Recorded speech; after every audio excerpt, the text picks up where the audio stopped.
Hai sahabat cuan, hari ini kita nggak bahas saham yang bikin jantung deg-degan kayak saham gorengan, tapi bahas saham kalem, adem dan tahan banting. Kayak mantan yang udah move on tapi tetap ngingetin buat sikat gigi. UNVR. Apa itu UNVR? Jadi emiten sektor consumer goods itu ibarat warung langganan emak-emak.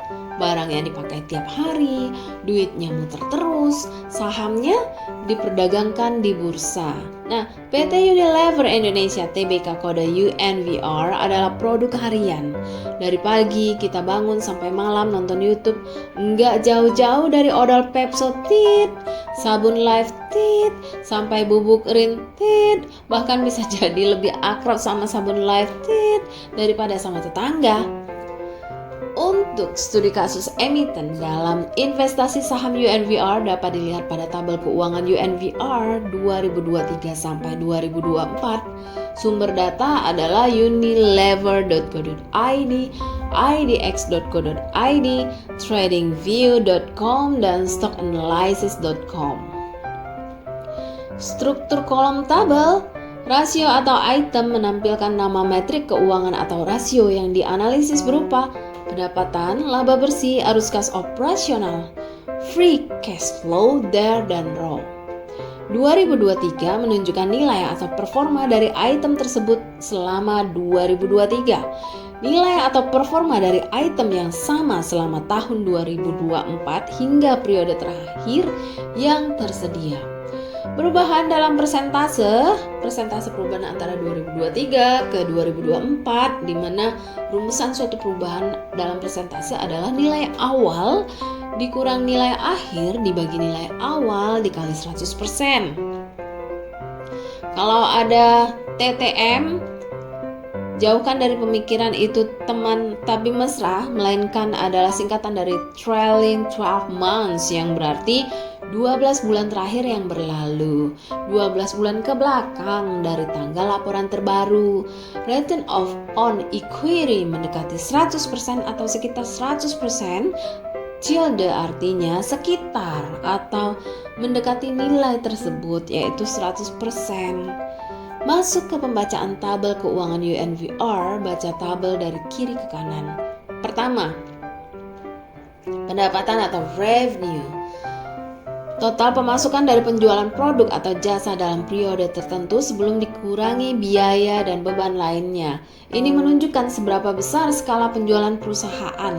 Tahun 2023 sebesar 42,97 triliun rupiah, tahun 2024 39,55 triliun rupiah dengan perubahan sebesar 8%, artinya pendapatan turun 8% menandakan terjadi penurunan volume penjualan atau harga jual rata-rata.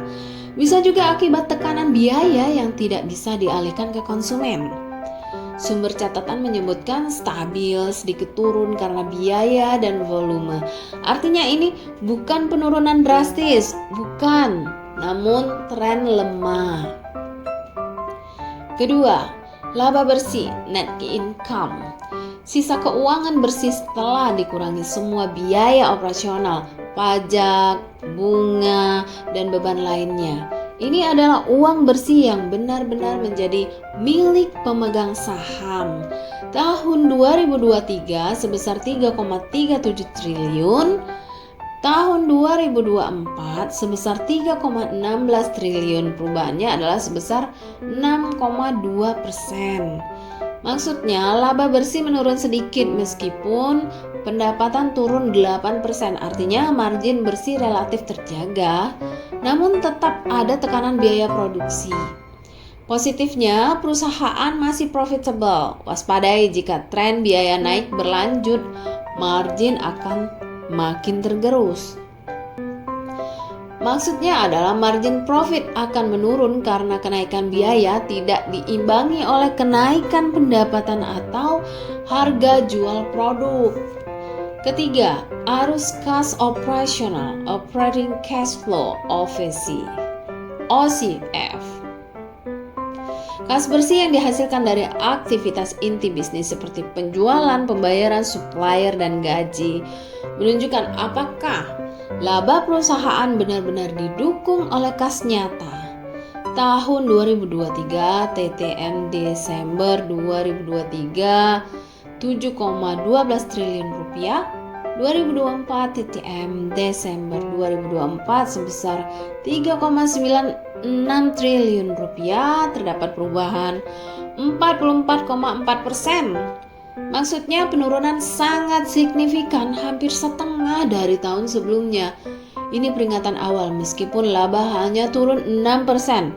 Kas nyata dari operasi turun drastis, bisa jadi perusahaan lebih banyak piutang, uang belum masuk.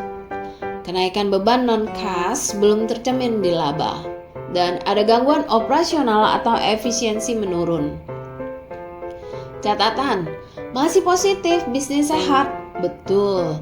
Tapi ini tanda bahaya bila berlanjut. Keempat, free cash flow, FCF, uang tunai tersisa setelah dikurangi belanja modal dari OCF. Ini menunjukkan kas yang benar-benar bebas untuk ekspansi, bayar utang atau dividen.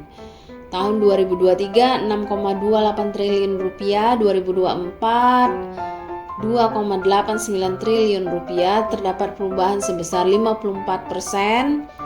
Maksudnya adalah lebih parah dari penurunan OCF, operating cash flow, atau arus kas operasional karena belanja modal mungkin tetap tinggi. Artinya dana bersih setelah investasi semakin menipis yang beresiko terhadap kemampuan membayar dividen, dana ekspansi, likuiditas jangka panjang. Catatan, uang bersih setelah CapEx, definisi tepat untuk FCF. Yang kelima, current ratio, kemampuan perusahaan membayar kewajiban jangka pendek dengan aset lancar. Rasio lebih dari 1 umumnya dianggap aman. Tahun 2023 0,55 kali, 2024 0,45 kali. Tidak disebutkan persentase tapi jelas memburuk. Maksudnya kemampuan memenuhi kewajiban jangka pendek melemah. Current ratio di bawah 1 artinya aset lancar kurang dari utang lancar. Namun catatan, rendah wajar untuk FMCG. Benar, sektor barang konsumsi cepat habis, fast moving consumer goods, seringkali beroperasi efisien dengan siklus kas cepat, sehingga rasio likuiditas rendah bisa tetap sehat. 6. Debt to equity ratio DER 2023 tidak disebut, 2024 0,42, rendah dan sehat.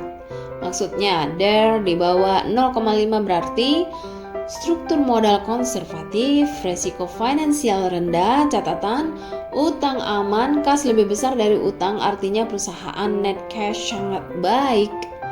7. Return on equity ROE menunjukkan seberapa besar ketergantungan perusahaan terhadap utang dibandingkan modal sendiri.